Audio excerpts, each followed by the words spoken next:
नमस्कार, आदाब, सत श्री अकाल दोस्तों। आज मैं आपके लिए लाया हूँ एक बहुत ही बढ़िया ही मोटिवेशनल कहानी।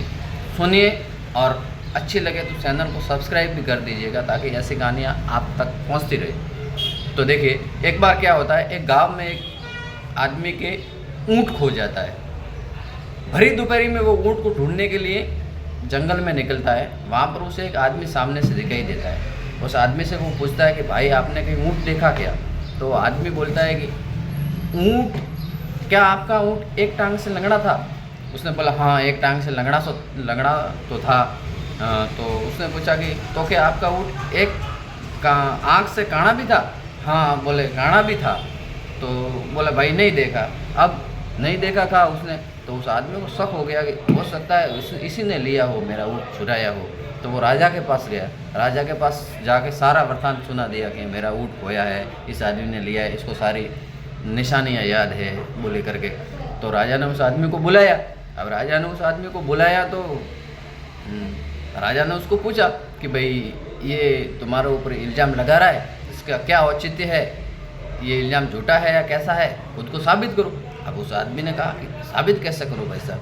तो बोला, ये आदमी दलील दे रहा है कि तुम जानते हो कि इसका ऊँट लंगड़ा था, काना था। अब बिना देखे तुम जाने कैसे? इसलिए इसको शक है, अब इसका शक दूर करो।